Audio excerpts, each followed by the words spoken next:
Coming to you from a cozy little condo high atop Old 4th Ward, Atlanta. Welcome to The Ron Show on America One Radio. Here's your host, Ron Roberts. So you think your job is frustrating? Imagine being an immigration attorney in the United States in this era where the president is going to ignore, literally just completely ignore, a 9-0 unanimous decision from the Supreme Court. A 6-3 majority conservative Supreme Court, a Supreme Court that he certainly saw to himself would be a majority conservative Supreme Court for the rest of his life, and he's ignoring it. Hi, I'm Ron. Thank you for listening, whether it's on America One Radio, Progressive Voices via TuneIn, or wherever you podcast. Let's bring this home. I like to touch on the local just a little bit whenever possible. From here in Atlanta, WXIA-TV 11 Alive. So a judge will soon decide the future of several students whose visa status has been in limbo ever since the Trump administration revoked visas at colleges across Georgia and across the country. 11 Alive Joe Ripley live at Emory University in Atlanta, where several students had their visas revoked and where protests broke out earlier today. So, Joe, you actually spoke with the attorney behind the new lawsuit. What is he asking the court to do tonight? Yeah, that's right, Ron. Dustin Baxter is actually part of the team representing more than a dozen students, many of them from right here at schools in Georgia. Tonight, he is asking that their visa status be reinstated so they can continue to work and study here in the U.S.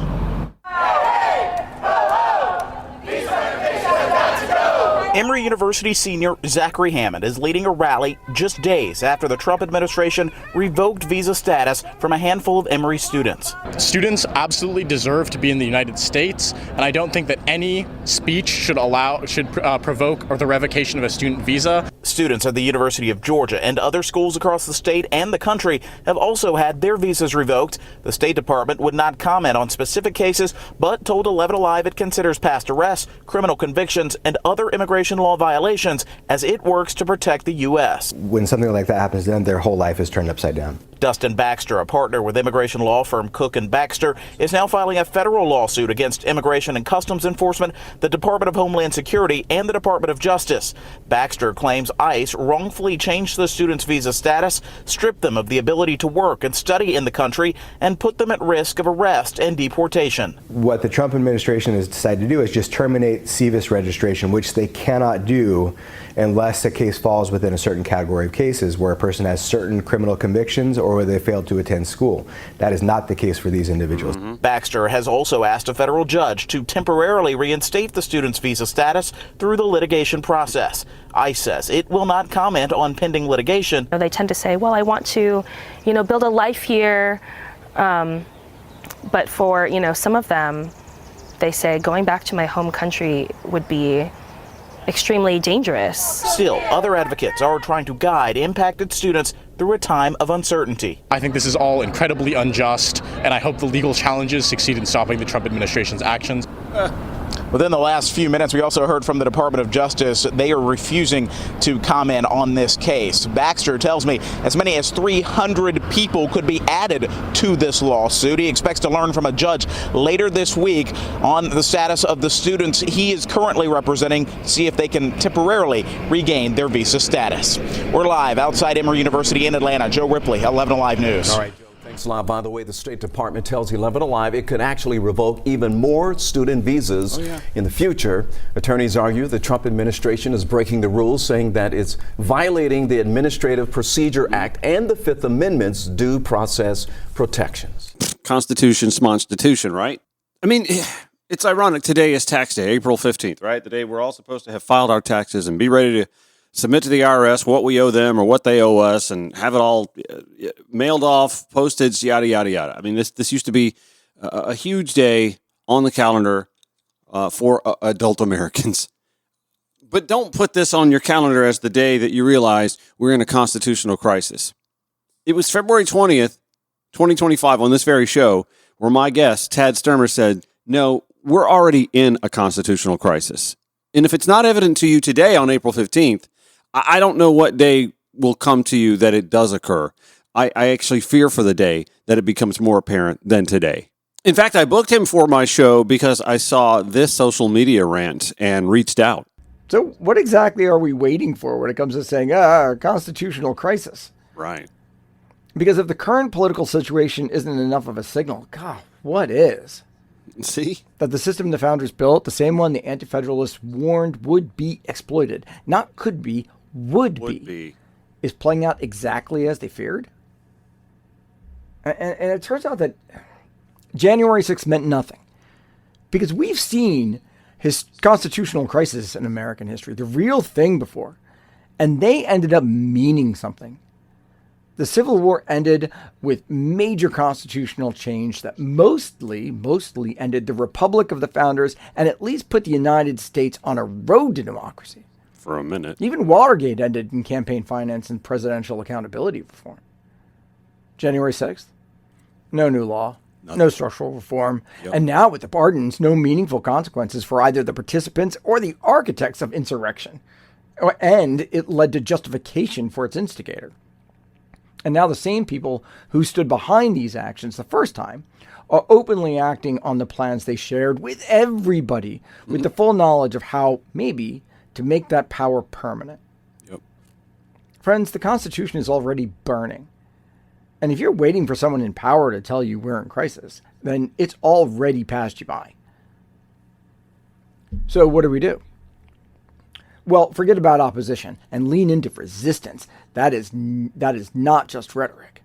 If history tells us anything about resisting authoritarianism, it's that weak opposition, hand-wringing, procedural delays, and empty declarations of principle, it never stops an encroaching regime. What does? Organized, community-driven, and relentless resistance. And World War II offers some of the clearest lessons on what works, what fails, and what's at stake when people underestimate the threat. One of the most catastrophic failures of World War II resistance was the belief that established institutions, courts, political parties, even foreign governments, would step in before things got too bad. So if you're waiting for a court ruling, a congressional hearing, or some sort of procedural mechanism to stop creeping authoritarianism, or what we have, rushing authoritarianism, you're already behind. Yep. History says those mechanisms will bend to power, not the other way around. Resistance has to be direct, local, and independent of the very institutions that are being eroded, even in some cases eliminated. And too many liberal voices in the 1930s insisted that fascism couldn't really take hold, that institutions would eventually self-correct. And that mindset blew everything up. In occupied Europe, many believed resistance was futile until it wasn't. The Italian partisans, the French resistance, the Polish underground, my people, the Norwegian resistance, they were outgunned, outmatched, and often betrayed, and yet they fought. Resistance doesn't work because it guarantees victory. It works because it makes victory possible. Every moment of pushback matters. Seize it, even if it seems small. Meet Keys, who knew a thing or two about the kind of power of that resistance, that which comes from committing to it every day, every morning, in every small action. She said that even an ordinary secretary or a housewife or a teenager can, in their own way, turn on a small light in a dark room. Too many people are still treating the erosion of rights, the rollback of democracy, and the concentration of power as something that might happen instead of something that has already happened. Mm-hmm. The Constitution isn't about to break, it's broken. Yep. The institutions that were supposed to prevent this have failed. It won't be comfortable, it won't be easy, but neither is surrendering to the inevitable. And history has never been kind to those who stood by and waited for someone else to act. Now, Tad Sturmer and I had a lengthy conversation back on Thursday, February 20th. I have that at ronshowatl.com. I'll also put it in the show notes so that you can find it in today's show notes at ronshowatl.com, because it took me a minute to go back and find it as well. Back to the lawsuit filed by Cook & Baxter, an Atlanta-based law firm. I have reached out to them. Hopefully we'll hear from them at some point in time, either in today's show or maybe later this week. I'm reading from Ross Williams' article in the Georgia Recorder. The termination of the student's SEVIS, or Student and Exchange Visitor Program, records comes as the Trump administration cracks down on immigration, targeting student visa holders in the country legally for self-deportation. The lawsuit states, over the past week, visa revocations and SEVIS terminations have shaken campuses across the country and Georgia. ICE has created chaos, there's that word again, as schools have attempted to understand what is happening and do their best to inform and advise students. Russ Williams reports the lawsuit names Attorney General Pam Bondi, I believe is in the Oval Office with the El Salvadoran president, was she not? Department of Homeland Security Secretary Kristi Noem, who I'm sure is out doing a photo op again somewhere holding a semi-automatic weapon in a firing position, not meant for photo ops, but to take someone out standing right next to her dangerously close. Anyway, let's see who else. Oh, yeah, and U.S. Immigration and Customs Enforcement Acting Director Todd Lyons as defendant. Williams continues, the Georgia students who came to the U.S. from Colombia, China, and India. You hearing that? India. Could be any country, y'all. Studied at schools including Kennesaw State University, Georgia Tech, Emory University, and the University of Georgia. They filed suit along with 10 other students from various other universities, including Duke University, North Carolina State University, and Cornell University, all under the name Jane or John Doe, citing fear of retaliation from the administration. It's the America we live in. It's the America we've got to be accustomed to here. Unless, as Ted Sturmer says, we start resisting. The students facing deportation include doctoral students, recent graduates, completing optional postgraduate work, and a student athlete with a 4.0 GPA, according to the lawsuit. One of the students was arrested and charged with domestic violence in November, but the case was dismissed for lack of evidence in February, according to the lawsuit. Other cases involved expired license plates or tags or speeding. Y'all, speeding. That's the legal basis for breaking the law. Another involved a DUI charge that was reduced to reckless driving. One Chinese national who studied electrical and electronics engineering said she was never arrested or cited for any traffic violations. The attorneys for the students and alumni argue that the students' alleged actions do not meet the legal threshold, that threshold we heard earlier on the 11 Alive piece, right, for revoking their SEVIS registration, and that the government's actions violate their due process protections under the Fifth Amendment. But again, Constitution, child's play, right? You naive person. You think that applies to everybody. It does. It applies to everybody. Inalienable rights, right? The word inalienable, hone in on that. Aliens right there in the middle of it. Inalienable. Ted Sturmer's right. We're not heading towards a constitutional crisis. As he said, the Constitution is already burning. And now even the U.S. Supreme Court with its 6-3 conservative majority, even Clarence Thomas, for God's sakes, realize that this president is going to ignore them as well. This is The Ron Show. You can follow The Ron Show on your preferred social media platforms, obviously, at Ron Show ATL. Facebook, Instagram, Threads, Substack, Blue Sky. I'm sure I'm forgetting something. Oh, yeah, Twitter X. I'm still there. I don't really share much on there, but I'm there. So yesterday would have been, a convenient time for the return of Kilmar Armando Abrego Garcia. El Salvador's president, Bukele, came to the Oval Office to visit with President Trump. By the way, he didn't wear a shirt and tie, but apparently that's only a problem.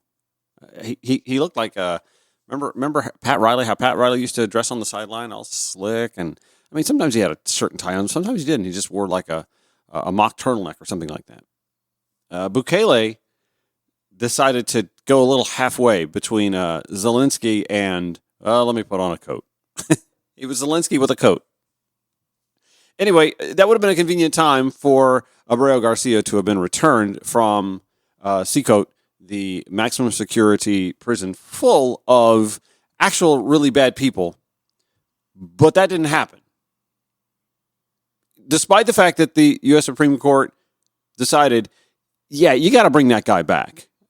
There's something about due process. Even the 6-3 conservative Supreme Court, even Clarence freaking Thomas said, you got to bring that guy back.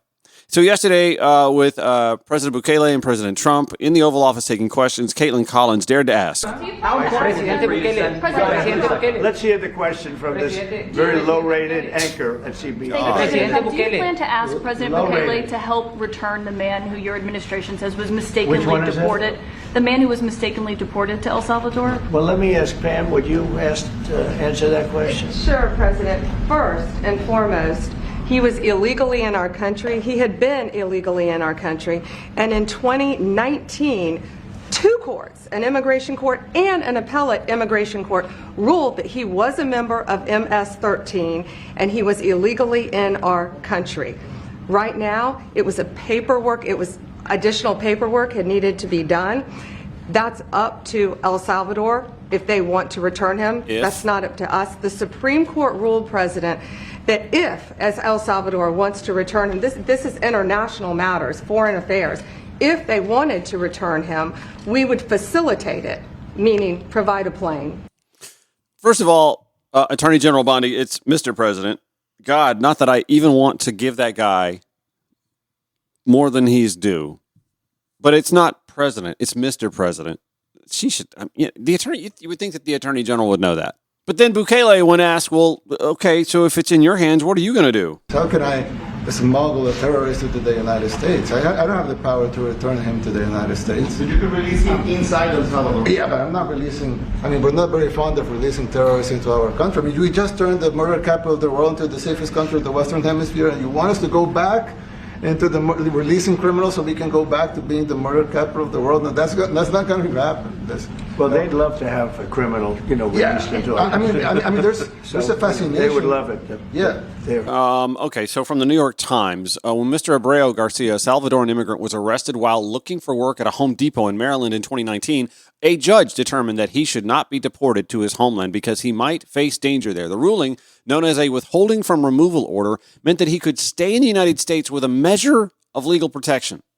In March, however, this March, he was suddenly pulled over by federal agents who accused him of being a member of the Salvadoran gang MS-13 and inaccurately told him that his protected status in the country had changed.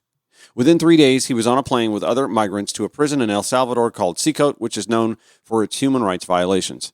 After Mr. Abreu Garcia's family sued the government seeking his return, several Trump administration officials, including the United States Solicitor General, made a rare admission. The White House had made a mistake when it deported Mr. Abreu Garcia.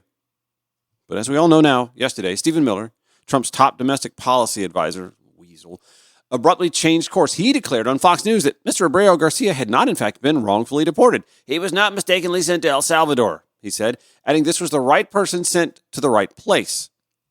The New York Times continues, the sudden turnabout was remarkable not only because Mr. Miller, who is not a lawyer, contradicted previous assertions by some within the administration, there's that mixed messaging again, but also because he appeared to run against the findings of the Supreme Court. In their recent ruling in Mr. Abreu Garcia's case, the justices immediately stated that the government itself had taken the position that, quote, the removal to El Salvador was the result of an administrative error. That view had already been advanced in court papers by a top official at U.S. Immigration and Customs Enforcement and by D. John Sauer, Mr. Trump's newly appointed Solicitor General. It was also offered during a court hearing this month by Erez Ruveni, a Justice Department lawyer who was handling the case. That is until he was fired this weekend, according to a person familiar with the matter. They're fucking with us. They're literally just going, well, I don't have it. Maybe he's got it. And then the other guy, Bukele, I don't have it. Maybe you have it. Heads I win, tails you lose. Now, Stephen Miller is blaming a Justice Department lawyer for admitting that the deportation was wrong. In one of the more remarkable moments in his appearance on Fox News, according to the New York Times, Mr. Miller blamed Mr. Ruveni, and only Mr. Ruveni, for having planted the idea that Mr. Abreu Garcia's deportation had been an error. A DOJ lawyer who has since been relieved of duty, a saboteur, they're all saboteurs if they're not in lockstep, right? A Democrat put into a filing incorrectly that this was a mistaken removal, Miller said. So I guess the Supreme Court, the vaunted Supreme Court, with all of their knowledge, with all of their grasp on the Constitution and the American legal system, they somehow got conned by this one guy, this one saboteur who managed to fool all 9 of them. according to Stephen Miller. Back to the New York Times. That assertion, however, flew in the face of the fact that other Trump officials had said the exact same thing. One of them was Mr. Sauer, a top-ranking Justice Department official. Another was Robert Cerna, the acting field office director for enforcement and removal operations at ICE. Earlier in the case, Mr. Cerna submitted a sworn declaration about Mr. Abreu Garcia's deportation and made clear that it was a mistake. This removal was an error, he said. He still has a job, by the way. Moreover, just a few weeks before he was fired, Mr. Raveni was praised as a top-notch prosecutor by his superiors in an email announcing a recent promotion. And by the way, Pam Bondi, according to the New York Times, didn't exactly explain correctly what the courts have said about Abreu Garcia and MS-13. Back to the New York Times, Trump and his top aides have repeatedly accused Mr. Abreu Garcia of being a member of MS-13. They've also said at times that he is a terrorist, but only because the administration recently designated MS-13 as a terrorist organization. In the Oval Office on Monday, Pam Bondi said that the two courts, an immigration court and an appellate court, had ruled that Mr. Abreu Garcia was a member of MS-13, but Ms. Bondi's statement was, surprise, surprise, a bit misleading. To be clear, Mr. Abreu Garcia has never been charged with, let alone convicted of, being a member of the gang. But during his deportation proceedings, some evidence was introduced that he belonged to MS-13, and judges decided it was enough to keep him in custody while the matter was resolved. But other judges have found the same evidence to be lacking. Quick break back after this. The Ron Show on America One Radio and Progressive Voices via TuneIn. This is The Ron Show on America One Radio. So remember when we were talking or listening back to 60 Minutes, the piece a couple of Sundays ago, about the air quotes here, evidence of gang membership. The 31-year-old makeup artist, pageant stylist, the gay fella, the one that we've heard often about, turning up in this Seacoat prison in El Salvador, crying, shouting out for his mother, wanting his mom, as they shave his head. You don't touch a gay man's hair. I'm just saying. And I'm a bald gay man, but when I had hair, you don't touch the hair. Unless you were the guy cutting my hair. Or woman. I say guy because I had a stylist. I had a guy that I went to in college all the time. Dave Alexander, shout out. American Haircuts here in Atlanta, by the way. One of the co-owners. So the reason he was arrested, the little makeup artist, pageant guy, I mean, just soft-spoken fella, he had tattoos on his forearms that had crowns on them, and that was a clear sign that he was a gang member of Tren de Aragua, right? Except that those crowns were on top of his mother and father's names. Yeah, that part. But they knew instinctively that, or ICE did anyway, well, that clearly means he's part of a gang. Yeah. A gaggle of gays, maybe. Happy hour, cocktails at a nice little nice little craft bar, something like that. Sure, but no, not Tren de Aragua. So we're going back now to speaking about the Maryland guy, Mr. Abreu Garcia, who is also in that same maximum security prison in El Salvador, which, by the way, the president has not denied, saying that he might send American citizens to at some point in time. And as we just heard with student visas being revoked, the legal rationale for that was, they broke the law. Speeding ticket. One of them had a speeding ticket. There was one actually cited in the Georgia Recorder article. The attorney said, that student has nothing. There's nothing, though. I can find nothing on record anywhere. There's just no basis for it. So if you don't think that can't be you, just remember the first they came for poem. First they came for the ... and I said nothing. And then it was the ... and I did nothing.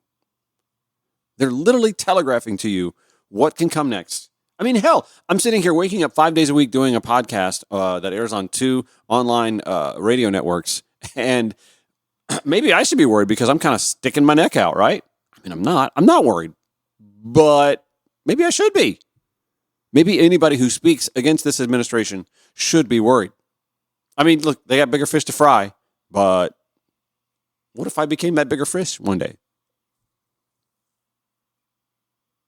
Back to the New York Times article about Abreu Garcia. In this one case, that evidence that they were talking about, that he was somehow a member of MS-13, and that explains why they're keeping him there. when Judge Palazinis, who had been overseeing the efforts to bring Mr. Garcia back to the United States, considered the accusations that he was a gang member and decided they were less than persuasive. The evidence against Mr. Abreu Garcia consisted of nothing more than his Chicago Bulls hat and a hoodie, and a vague, uncorroborated allegation from a confidential informant claiming he belonged to MS-13's Western Clique in New York, a place he has never lived, Judge Zinnes wrote in an order last week. In its daily update to Judge Zinnes outlining what steps it has taken to return Mr. Abreu Garcia to the United States, the Justice Department, submitting its filing more than an hour late, echoed many of the recalcitrant remarks that administration officials made in the Oval Office. It included the assertion that in 2019, a judge had determined that Mr. Abreu Garcia was a member of MS-13. And then Stephen Miller, in the Oval Office yesterday, claiming that the Supreme Court actually ruled in the Trump administration's favor. I promise you, if he was your neighbor, you would move right away. So you don't plan to ask for it? But the Supreme Court's asking to... Is that what was the ruling in the Supreme Court, Steve? Was it 9-0? Yes, it was a 9-0 in our favor. In our favor, against the district court ruling, saying that no district court has the power to compel the foreign policy function of the United States.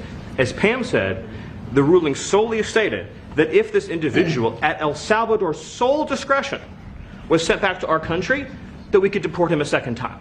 No version of this legally ends up with him ever living here because he is a citizen of El Salvador. That is the president of El Salvador. Your questions about it, per the court, can only be directed to him. Okay, so let's clean that up. The New York Times again. When the Supreme Court handed down its ruling in Mr. Abreu Garcia's case last week, its findings were complicated and rather ambiguous. The justices endorsed Judge Zinni's previous order that required the administration to, quote, facilitate the return of Mr. Abreu Garcia. But they stopped short of actually ordering his return. And that's what Stephen Miller is leaning on, y'all. Indicating that even federal courts may not have the authority to require the executive branch to do so. And yet, Miller, in his appearance on Fox News and in the Oval Office, portrayed the ruling as an unmitigated victory for the Trump administration. He said, for instance, that the Supreme Court's instructions that the White House had to, quote, facilitate getting Mr. Abreu Garcia out of custody meant that Trump officials could assume an entirely passive stance toward his release. Remember what he said here? If El Salvador voluntarily sends him back, we wouldn't block him at the airport. But whether that position flies with Judge Zinni's remains to be seen. She has scheduled a hearing to discuss what the government should do for Tuesday, that's today, in federal court in Maryland. I mean, why it matters, I don't know. It's not like this presidency, this administration is going to listen to a mere district court. They're already ignoring the U.S. Supreme Court. Miller also, according to the Times, seized upon a small portion of the justice's ruling that directed Judge Zinnes to take the first crack at telling the White House what to do, which I'm thinking she might do today. The justices cautioned Judge Zinnes that as she considered that issue, her ultimate decision needed to be made, quote, with due regard for the deference owed to the executive branch in the conduct of foreign affairs. The Justice Department used that line in a court filing on Sunday to suggest that the courts were powerless to dictate how the White House should act because the president alone has broad powers to handle foreign policy. For a man that has lived in this country for, I believe, more than a decade, the federal courts have no authority to direct the executive branch to conduct foreign relations in a particular way or engage with a foreign sovereign in a given manner, lawyers for the department wrote. That is the exclusive power of the president as the sole organ of the federal government in the field of international relations, the lawyers that he chose to run the Department of Justice said in their filing. Caitlin Collins, by the way, bless her heart, in that room taking all those insults. I've become to respect her more and more over the last year or so. She is very good. I mean, she doesn't get too high, too low. She just stays the course. She does her job, seems to keep the emotion in check. God bless her. I mean, she goes back to Donald Trump and puts Donald Trump on the record. These were your words. You said if the Supreme Court did this, that you were going to abide by it. She literally holds his feet to the fire. And of course, he doesn't respond to that. He just, hurls insults. Well, Mr. President, you said that if the Supreme Court said someone needed to be returned, that you would abide by that. You said that on Air Force One just a few days ago. And they said that it must be facilitated. Why don't you just say, Isn't it wonderful that we're keeping criminals out of our country? Why can't you just say that? Why do you go over and over? And that's why nobody watches you anymore. You know, you have no credibility. Please, go ahead. So how about answering the f***ing question? I mean, you've got reporters in there. You've invited reporters in there to ask you questions, and you're just not going to answer. You're going to be who am I talking to? The same petulant man baby who has been this way for more than a decade. It's not like we just awoke to this surprise. Did he have a stroke or something? He's suddenly acting irrational, chaotic. There's that word again. Petulant, churlish, immature. Did he have a stroke? Nope. That is Donald Trump. That's just how the he acts. Which brings me to another topic altogether, and one that I'm quite passionate about because I'm quite disappointed. My conservative pal down in Augusta, Georgia, my News Talk conservative host in Augusta, who listens to this show pretty routinely. He loves to tell me when Bill Maher has cracked down on wokeism. Bill Maher has, in fact, cracked down on wokeism. Bill Maher has sort of become an enigma. Not unlike, and this is what worries me, the canary in the coal mine. Not unlike, in my mind, Joe Rogan in some respects. Joe Rogan was a progressive, Bernie-supporting, pro-immigrant rights, pro-LGBTQ+, pro-trans rights nobody. Like, when his podcast started, it was, who? The guy from Fear Factor? And now, of course, Joe Rogan is Joe freaking Rogan, right? Bill Maher's taking the exact opposite trajectory, by the way, I have to add. His audience is shrinking, and his influence left of center is as well. And for good reason. Because he is a well-heeled, successful white guy, heterosexual, who now has decided that those who are marginalized have gone too far, pointing out just how marginalized they are in this cis-white, male, hetero patriarchy that we all exist in. And so he is something of he's something of an example. See, you're even losing Bill Maher. Okay, fine. I'm good with that. I am. And I was a religious viewer of Real Time with Bill Maher. Every Friday night, HBO, it was on. When he'd take long swaths of weeks off, I was upset because the headlines would keep coming, right? Yeah, Bill Maher is an enigma. He's an oddity, and I don't know if it's just I keep pointing to the fact that he's a heterosexual white male. He's also an aging heterosexual white male who is well off, and there's just something that happens in the minds of those who are disaffected, completely unaffected by marginal. What does he know about marginalization? Well, he knows he's been the target of scorn from this very president for more than a decade. Trump was gonna sue him. Remember, $5 million defamation, something about Bill Maher claiming that his dad was an orangutan. Okay, whatever. And now Bill Maher has become something of, I think, a useful tool for MAGA, the Donald Trump presidency. And in doing so, Bill Maher went back on his show last Friday on HBO Max to tell his mostly left-of-center audience, hey, y'all, I hung out with Donald Trump, and yeah, he acts crazy when he's out on the campaign trail or in the Oval Office with reporters and yada, yada, yada. But you know what?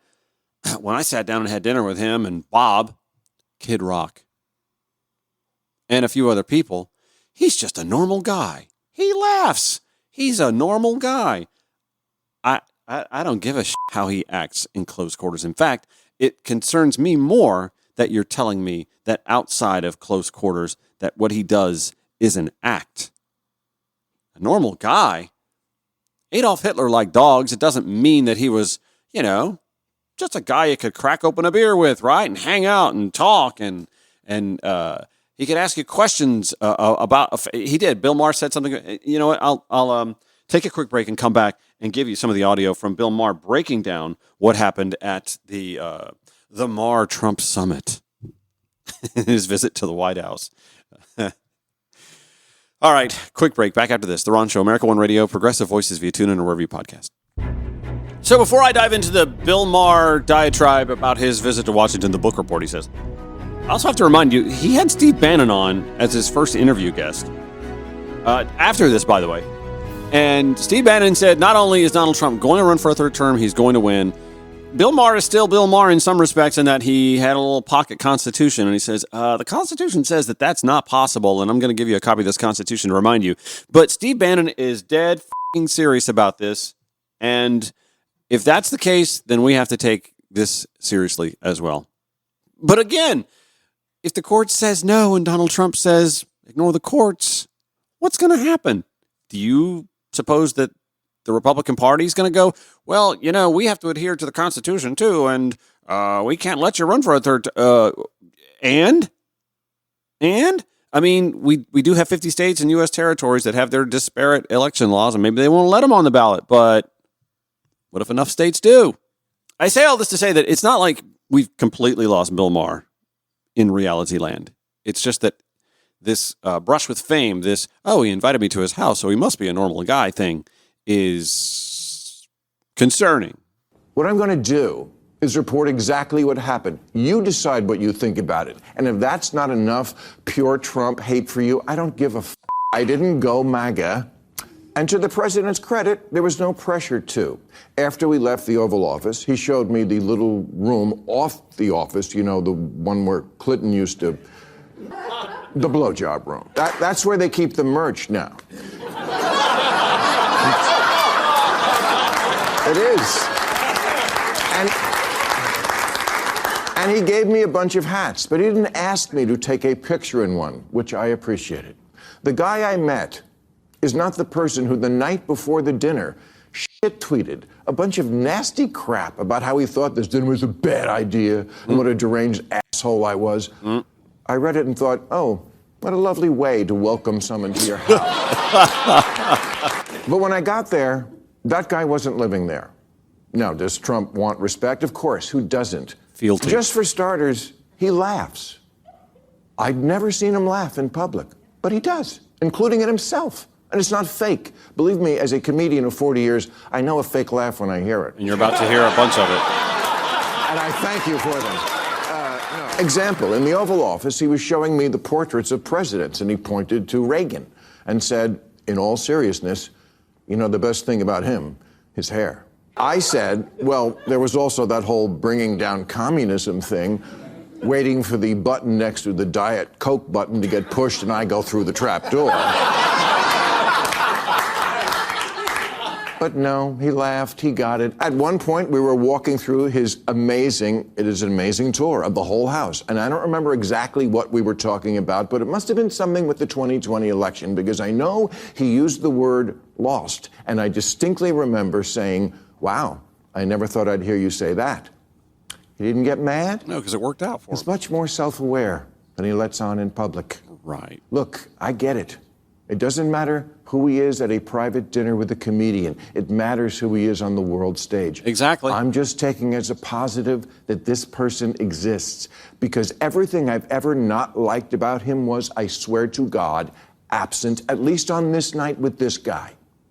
Bob, Kid Rock, told me the night before, he said, if you want to get a word in edgewise, you're going to have to cut him off. He'll just go on. Not at all. I've had so many conversations with prominent people who are much less connected, people who don't look you in the eye, people who don't really listen because they just want to get to their next thing, people whose response to things you say just doesn't track, like, what? None of that with him. And he mostly steered the conversation to, what do you think about this? I know. Your mind is blown. So's mine. Yeah, but you know, Kid Rock had that quip too once. You didn't think you'd have a hand. What do you think we should do about North Korea? I'm like, what? I don't think I'm qualified to answer this. That's not comforting. That's who Donald Trump hears from. Well, I'm hearing. Yeah, because he asked people who are highly unqualified to be giving him insights into whatever the topic is. That's his sourcing. his inner circle. That's not presidential. That's not leadership. There were so many moments when I hit him with a joke or contradicted something, and no problem. Intimidated by quick At wit. dinner, he was asking me about the nuclear situation in Iran in a very genuine, hey, I think you're a smart guy, I want your opinion sort of When he way. messed up. And I said, well, obviously you're privy to things about it, I'm not, but for what it's worth, I thought the Obama deal was worth letting play out because we made Iran destroy 98% of the uranium, and they were 15 years away from a bomb. And then I said to him, but we got rid of that. You got rid of that. He didn't get mad or call me a left-wing lunatic. He took it in. But, you could expound on that. Well, that led to the Houthis, and that led to Hamas and the attack on October 7th, et cetera, and so on. I told him I thought parts of his plan for Gaza were wacky, but that I had supported him in the idea that Gaza could be Dubai instead of hell. I told him he was wrong when he tweeted the night before that I was critical of all things Trump. Not true. Check the tapes. Moving Israel's embassy to Jerusalem, loved it. The border did need to be controlled. I'm glad the cops are getting their morale back. Yeah, I like high police morale too, but not at the expense of the marginalized. Sorry. DEI had gone too far. Said the white guy who's never had to worry about anything necessitating diversity, equity, and inclusion to include him. Biological men shouldn't be playing women's sports. Europe should pay for their defense. They do. And of course, it makes sense that Arab countries should take in Arab refugees, like the million Syrians who wound up in Germany when Saudi Arabia took none. He said to me, you're right, they took none. That's a valid point. I said, well, you should remind your boyfriend in Saudi Arabia that the next time you see him.